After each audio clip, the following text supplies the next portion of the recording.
Hello everyone, स्वागत है आप सभी का पसंद यूट्यूब चैनल राय एजुकेशन में। शिक्षा विभाग अपडेट में बहुत ही इम्पोर्टेंट दो बड़ी प्रमुख अपडेटों पर बातचीत करेंगे, जिसका बेसब्री से आप सभी मित्र वैकेंसीज़ का जो वेट कर रहे हैं, चाहे यूपी की वैकेंसी हो चाहे सेंट्रल गवर्नमेंट टीचर की वैकेंसी हो, खासतौर पर उसका जो आप वेट कर रहे थे उसके लिए इम्पोर्टेंट अपडेट है। एक ये है कि केवीएस में बम्पर भर्तियाँ आपको देखने को मिलने वाली हैं, और दूसरा यूपी में जल्द प्राइमरी भर्ती, प्रमोशन और ट्रांसफ़र को लेकर बड़ी अपडेट आई है कल देर शाम से ही। और आज जैसे ही मुझे मौका मिला आप लोगों के लिए अपडेट दे रहा हूँ, तो ज़्यादा से ज़्यादा मित्रों तक शेयर कर दीजिएगा और ताकि उनको भी अपडेट पता चल सके। चलिए बिना किसी देरी के वीडियो शुरू करते हैं।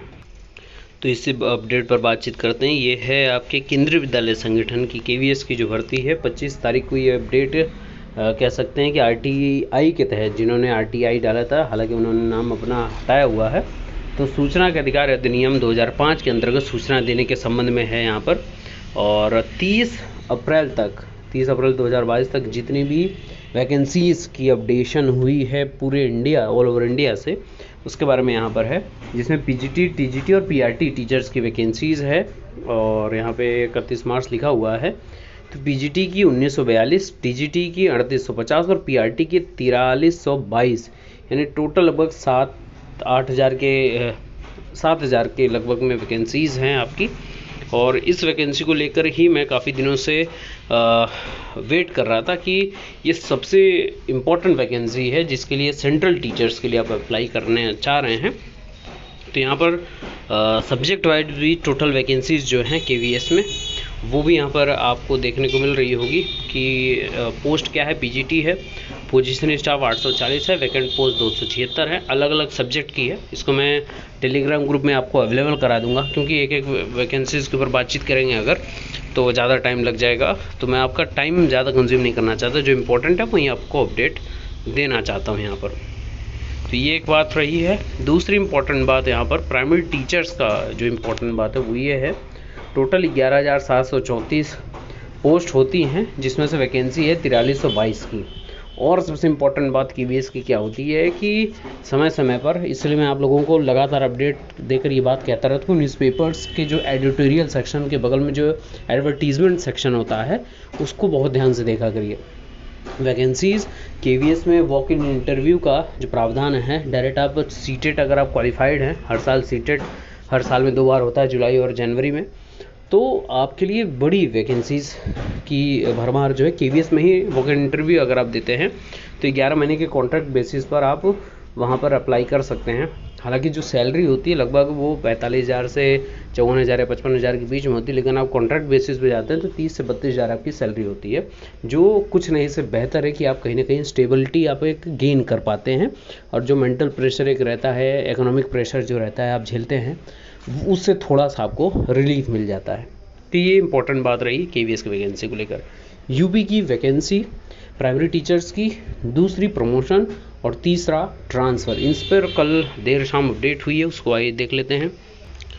तो कल ये इम्पोर्टेंट अपडेट देखने को मिल रही थी। सचिव बेसिक शिक्षा, उत्तर प्रदेश बेसिक शिक्षा परिषद प्रयागराज, जिन्होंने सभी बीएसएस को ये पत्र लिखा हुआ है, 5 जून दिनांक है इसका। इसमें स्पष्ट तरीके से लिखा हुआ है, उपयुक्त विषय संदर्भ करने का कष्ट करें जो परिस्थिति विद्यालय में दिनांक 30 अप्रैल 2022 की छात्र संख्या के अनुसार निःशुल्क एवं अनिवार्य बाल शिक्षक अधिकार अधिनियम 2009 में निहित प्राविधानानुसार शिक्षक छात्र अनुपात के आधार पर अनुमान पद एवं वर्तमान में कार्यरत अध्यापकों की संख्या निर्धारित प्रारूप पर दिनांक 7 जून तक अनिवार्य रूप से परिषद की ईमेल पर उपलब्ध कराना सुनिश्चित करना है। और आज की ही डेट है, तो बहुत इंपॉर्टेंट है। और यहाँ पर अगर आप डेट देखेंगे तो 30 अप्रैल तक, और इस बार आप सभी को पता है कि 2 करोड़ बहुत बड़ी संख्या होती है, 2 करोड़ बच्चों का परिषदीय विद्यालय में एडमिशन का रिकॉर्ड तोड़ एडमिशन हुआ है। तो कहीं ना कहीं अध्यापकों के बड़े संख्या में पद देखने को मिल जाएंगे। तो छात्र संख्या का अनुपात पूछा गया है 30 अप्रैल तक। ग्रामीण परिवेश में अलग है, नगर क्षेत्र में अलग है, प्रधान अध्यापक, सहायक अध्यापक अनुमान कितना है और कार्यरत कितने हैं, इसकी संख्या उनको देनी है। ऐसे उच्च प्राथमिक, देखिए इस डाटा से ना 3 प्रमुख चीज़ें आपकी होंगी। सबसे पहली चीज़ें होती हैं प्रमोशन, कितने लोग हैं और कितनों को प्रमोट करना है। दूसरा है ट्रांसफ़र, कि कितनी वैकेंसी प्रमोशन के बाद खाली होगी तो उतने लोगों को ट्रांसफ़र करो, और तीसरा है उसके बाद जो वैकेंट बचता है तो भर्ती हमको निकालनी है। ये 3 इम्पोर्टेंट एक डाटा से कार्य हो सकता है विशेष शिक्षा परिषद का। अब सबसे इम्पोर्टेंट बात है, मेरी जो राय है, हालांकि विभाग को जो कार्य करना है हमेशा से हम लोग जो राय देते आए हैं, आप सभी उसको आगे पहुंचाते गए हैं, तो वो माना गया है। चाहे कोर्ट कचहरी की बातें हों, वकीलों को सुनने की बातें हों, हमारी बात पीएनपी तक पहुंचाने की बातें हों, या सभी आप जानते हैं। तो जो सबसे इम्पोर्टेंट बात ये है ना, तो वो है कि आपका प्रमोशन, सबसे पहले इनको जो है प्रमोशन कर देना चाहिए। प्रमोशन के बाद सीटें जो वैकेंट होती हैं उसके आधार पर जो ट्रांसफ़र वाली बात आती है कि यहाँ से वहाँ पर ट्रांसफ़र करते हैं, तो वहाँ ट्रांसफ़र से फिर जो वैकेंट होंगे तो उसके बाद भर्ती प्रक्रिया पर जोर की जाएगी। तो ये 3 क्रम है, प्रमोशन, ट्रांसफ़र और भर्ती करना। तो ये बहुत इंपॉर्टेंट बात है और आप लोगों के लिए अच्छी अपडेट है। थोड़ा सा लापरवाही के स्तर पर मत जाइएगा, क्योंकि नंबर ऑफ़ वैकेंसीज़ जो हैं ये गवर्नमेंट के हाथों में रहती हैं। हालांकि आप कितना सजग हैं अपने अधिकारों को लेते हुए, उस पर भी डिपेंड करता है। कई बार ऐसा होता है कि कम वैकेंसीज़ दिखाई जाता है, लेकिन जब बड़े स्तर पर उसका आंदोलन किया जाता है, मांग रखी जाती है, तो उसका भी कहीं ना कहीं प्रभाव, पॉजिटिव इम्पैक्ट पड़ता है। तो ये सारी बातें रही हैं। तो वीडियो को ज़्यादा से ज़्यादा शेयर करिएगा और आपके जो भी व्यक्तिगत प्रश्न हो कमेंट करिएगा, और अपनी तैयारी शुरू रखिएगा, कहीं ना कहीं उसका आपको जो प्रतिफल है वो जरूर मिलेगा। Best of luck, thank you so much.